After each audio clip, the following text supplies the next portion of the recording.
আল্লাহকে প্রথমে আমরা গুনাহ বলি, আমাদের গুনার সাথে কেন আমাদের সম্পর্ক হওয়া উচিত, এই গুনাহ থেকে আমরা কিভাবে বাঁচতে পারবো, কেমন গুনাহ থেকে আমাদের দূরে থাকা উচিত, সেই সম্পর্কে আল্লাহকে প্রথমেই বলি। তারপরে বলি সেই বিতাড়িত শয়তান থেকে তুমি আল্লাহ তোমার কাছে রক্ষা চাই। কোন বিতাড়িত শয়তান? যে মসজিদ থেকে বের হওয়ার পরে আমাকে সব ভুলিয়ে দেয়।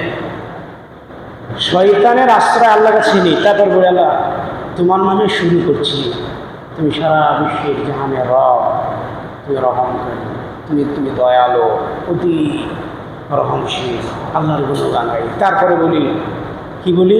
সমস্ত প্রশংসা আল্লাহ তোমার, তুমি রহমান রহিম, তুমি মালিক ইয়াউমিদ্দিন। তারপরে আল্লাহ তোমারই ইবাদত করি আর তোমার কাছেই চাই। ভাষাটা দেখেন, ইয়াকা না'বুদু ওয়া ইয়াকা নাস্তাঈন।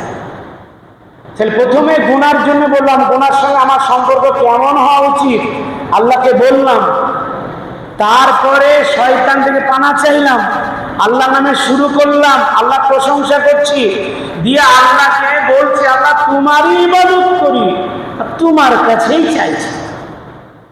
ইয়াকা না'বুদু ওয়া ইয়াকা নাস্তাঈন। কি চাই তারপরে? যেটা আপনাদেরকে বলার উদ্দেশ্য, ইহদিনাস সিরাতাল মুস্তাকিম। আমরা সঠিক রাস্তা চাই, সঠিক রাস্তা চাই। কোন ব্যক্তির কাছে যদি কোনো জিনিস চাইতে যায়, রেশনের দোকানে গেলাম, ওখানে স্লিপটা হয়ে গেল, ওই জায়গায় রেশনটা নেই, তাহলে স্লিপটা আমরা কি চেয়ে কি চলে যায়? মালটাকে আর নিই না, কি মাল দিচ্ছে দেখি না, অবশ্যই। তো আমরা আল্লাহর কাছে দোয়া দাবি চাইলাম, চাওয়ার পরে বাইরে যে গেলাম, তারপরে দেখতেই চাই না আমি দোয়াটা করলাম, দোয়াটা কবুল হচ্ছে কি হচ্ছে না, কি দোয়া চাইলাম আর কি পদক্ষেপ নিলাম, এই মানসিকতা দুটোই কিন্তু আমাদের ব্রেন থেকে আউড়ে যায়। যাওয়ার সময় যখন চাইছি আল্লাহ তোমারই ইবাদত করি আর তোমার কাছেই চাই, ইহদিনাস সিরাতাল মুস্তাকিম, তুমি সহজ সরল রাস্তা আমাকে দেখাও। মানে যে রাস্তাটা আমার জন্য চলা সহজ, যেটা অত্যন্ত সরল, সেই রাস্তাটা আমাকে দেখাও। সেই রাস্তাটা বলতে কি? আল্লাহকে কাছে আল্লাহ আমাদের ব্যাখ্যা শিখিয়েছেন।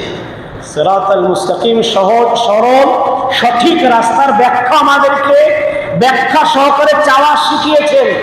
সিরাতাল্লাযীনা আন'আমতা আলাইহিম, যে সে রাস্তা না, যে রাস্তায় পূর্বে গত হয়ে গেছে। কারা? আগে কারা ছিলেন? রাসূল, তারপরে নবীগণ, তারপরে শুহাদা, শহীদগণ, সালেহগণ, সাহাবীগণ, যত রকমের সালাফ নেক লোক গত হয়ে গেছে, চলেছে যে রাস্তা দিয়ে, আমাদেরকে ওই রাস্তা দেখাও। নেক লোকের রাস্তা আমাদেরকে দেখানোর জন্যে আমরা প্রত্যেক দিন 27 থেকে 28 বার আমরা আল্লাহর কাছে চাইছি, আর নেক লোক আমরা খুঁজেই পাই না। সেই নেক লোক কে ছিলেন, কারা ছিলেন, তাদের দিকে আমাদের একবারও চিন্তা হয় না। যে আমরা বলি আল্লাহকে সিরাতাল্লাযীনা আন'আমতা আলাইহিম, সেই লোক যাদের উপর তোমার নেয়ামত, অনুগ্রহ, কৃপা, দয়া হয়েছে, তাদের রাস্তা। প্রথম সারির কারা? নবী রাসূলগণ, তারপরে শহীদগণ, সাহাবীগণ, সালাফগণ, যারা নেক লোক অতিবাহিত হয়ে গেছেন, তাদের রাস্তা দেখাও। তারা কিভাবে চলেছেন, তারা কোন রাস্তা ইখতিয়ার করেছেন, আমাদের সেগুলি একটু মাথায় রাখা দরকার। কমসে কম সেটাও যদি না হয়, আমাদের চোখের সামনে যারা নেক লোক, ভালো লোক আমরা বুঝি, কমসে কম তারা যেভাবে চলে, তারা যেভাবে ভালো কাজ করে, খারাপ কাজকে বিরত থাকে, সেগুলো দেখে তো আমাদেরকে শিক্ষা নিতে হয়। সেগুলো দেখে আমরা বহু জায়গায়, বহু পুরাতন আলেম, আপনারা জানেন না, বহু জায়গায় ভালো ভালো আলেম দিনের এখন উঠে যাচ্ছে, যাদের মধ্যে আল্লাহর ভয়, ভীতি, ত্রাস আছে, যারা আল্লাহকে ভয় করেন। এরকম আলেমদের সংখ্যা পাওয়া খুবই কঠিন। না থাকলে আমরা নগণ্য হিসেবে আমরা একজন আলেমকে কিছুক্ষণ আগে পরে দেখতে হবে সেই চেয়ারে বসতে।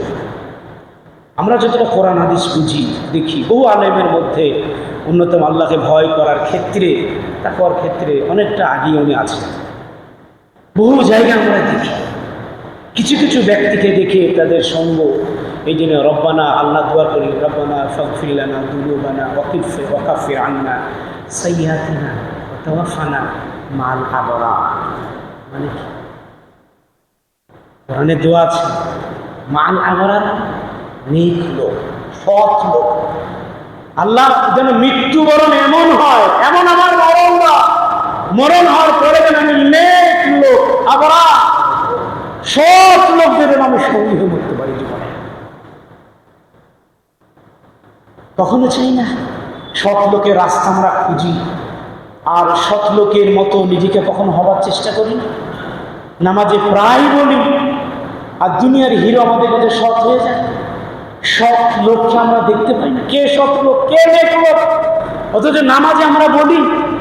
তাই একজন সালাফি একজন বলতেন যে মিথ্যা সাক্ষী দেওয়ার জন্য, জেলার মিটিংয়ে, যে মিথ্যা সাক্ষী দেওয়ার জন্য আমাকে অজু করতে হয়, ভালো পোশাক পরতে হয়, মসজিদে যেতে হয়, যে মিথ্যা সাক্ষী দিতে হয়, ইহদিনাস সিরাতাল মুস্তাকিম, আমাকে সঠিক রাস্তা দেখাও, নবী রাসূল শুহাদাগণ সালেহগণের রাস্তা দেখাও।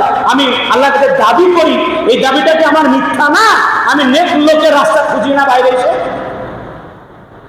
তাহলে চাওয়াটা কি আমার সত্য? যদি আমি মসজিদের বাইরে এসে লোককে না খুঁজি, নেক লোকের রাস্তা না খুঁজি, তাহলে আমি তো নামাজে তাহলে মিথ্যা দাবিদার। আমি তো মিথ্যা খালি আল্লাহকে বলি, আল্লাহ আমাকে সৎ রাস্তা দেখাও, সেই লোকের রাস্তা দেখাও। তাহলে আমাকে মিথ্যা কথা বলার জন্যে আমাকে এই পোশাক পরে আসতে হয়, অজু করে আসতে হয়। তাহলে আমি দাবির ক্ষেত্রে, আল্লাহর কাছে দোয়া করার ক্ষেত্রে আমাকে চিহ্নিত করতে হবে নেক লোক কারা। এই জন্য আমাদেরকে নবী রাসূলদের জীবনী করতে হবে, সাহাবীদের জীবনী করতে হবে। এক একটি সাহাবীদের জীবনীতে আপনার আমার চরিত্র দেখবেন, উৎসাহ দিবে, আদর্শ তৈরি হওয়ার মানসিকতা উজ্জীবিত হবে। এই জন্য আমরা আল্লাহর কাছে যে চাইছি, সলাতের মাধ্যমে একটু চিন্তা করেন, আল্লাহর কাছে চাইছি, কিন্তু সলাতের পরে মাথায় যেন এটা থাকে, আল্লাহর কাছে কি চেয়ে আসলাম আর কি করতে লাগলাম। আল্লাহর কাছে নামাজে চাইলাম একটা জিনিস, আর বাইরে এসে আমি নেক লোকের রাস্তা কি, নেক লোক কি করে, আমি বদলোক হয়ে যাচ্ছি, বদলোকের সঙ্গে আমার সঙ্গ হয়ে যাচ্ছে। যারা খারাপ তাদের সঙ্গে উঠা বসা করছি, নেক লোকের আমার সঙ্গ নাই। যারা কিছুটা ভালো কাজ করে তাদের সঙ্গে উঠা বসা নাই, খারাপ লোকের সঙ্গে উঠা বসা। আর আমি বলে আসলাম নেক লোকের রাস্তা আল্লাহ আমাকে দেখাও, যে রাস্তাতে মানুষের প্রতি তুমি নেয়ামত, অনুগ্রহ, কৃপা, দয়া করেছো, তাদের রাস্তায় দেখাও। বাইরে মসজিদে বা বের হওয়ার পরে আল্লাহুম্মা ইন্নী আসআলুকা মিন ফাদলিকা দোয়া করার পরে তখন দেখা যাচ্ছে প্রতিকার খারাপ লোক, যাদের পাল্লায় পরে আমার নামাজ ছুটে যাচ্ছে, জামাত ছুটে যাচ্ছে, নেক লোক আমার সঙ্গে নাই, আমি নেক লোকের সঙ্গে নাই, আমি দেখা যায় বদকারের সঙ্গে, আড্ডা মারার সঙ্গে আমি চলে যাচ্ছি। আর নামাজ এসে বারবার বলছি আল্লাহ আমাকে সঠিক রাস্তা দেখাও। তাহলে আমি কি মিথ্যুক? আমি কি চাওয়ার ক্ষেত্রে মিথ্যুক? মসজিদের পরে আমি কেন চিন্তা করি না আমি কার সঙ্গে উঠা বসা করছি, নেক লোকটা কে, কার মধ্যে আল্লাহ ভীতি রয়েছে। অথচ রাসূল করিম সাল্লাল্লাহু আলাইহি ওয়াসাল্লাম বলেছেন কি জানেন, লা তুসাহিব ইল্লা মুমিন, কোনো যেন তোমার বন্ধু না হয়, যদি হয় সে যেন মুমিন হয়, মুমিন হয়। আপনি দেখবেন আপনার যদি কোনো বন্ধু থাকে বেনামাজি থাকে, তার সঙ্গে সময় দেন, আপনি নামাজে আপনার ছুটে যাবে, এটা সত্যি, কিন্তু আপনি তাকে নামাজি বানাতে পারবেন না। আপনার নামাজের হক সে কেড়ে নিবে, কিন্তু ওই নামাজের সময়টা আপনি ওর সঙ্গে গল্প গুজব করবেন, তাকে আপনি নামাজে নিয়ে আসতে পারবেন না। তাহলে আপনার কি মূল্য সেখানে? আপনার ছোট মনে হয় না যে আমি আল্লাহর কাজ করি, আর প্রত্যেকদিন আল্লাহর কাছে চাইছি সঠিক রাস্তা যাব, আর আমি একজন অসৎ মানুষের সঙ্গে কিছুক্ষণ সময় দিয়ে আমি সৎ রাস্তা থেকে বিচ্যুত হয়ে যাচ্ছি, আমার জামাত ছুটে যাচ্ছে। কিসের জন্য জামাত ছুটে? ওই কারণে তো ছুটে। কে বন্ধু বান্ধব পরে পাল্লায় করে ছুটে, কে কর্মের জন্য ছুটে যায়। কেন ছুটে? এই জন্য তো ছুটে। এই জন্য যে কোনো দোয়া আল্লাহর কাছে চাইবেন, অন্তরের অন্তরস্থল থেকে চান, মন থেকে চান, মন থেকে চান, উচিত হবে না। এই জন্য আমরা চাওয়ার ক্ষেত্রে আমরা অনেক দুর্বল। এই জন্য আপনাদেরকে আমরা যেটা প্রসঙ্গ কথা বলে আমি শুরু করেছিলাম যে নিয়ত, আল্লাহ কাছে সংশোধনের দোয়া চান, হৃদায়তের দোয়া চান। ইনশাল্লাহ আমাদের ভুলভ্রান্তি আমরা বুঝতে পারি বা না পারি, আল্লাহ কাছে সংশোধনের জন্য ফিরে আসি। সকল বলি ইনশাল্লাহ আল্লাহ আমাদের সকলকে সংশোধন হওয়ার তৌফিক দান করো এবং সে উদ্দেশ্যে শোনার তৌফিক দান করো। সকল বলি আমিন।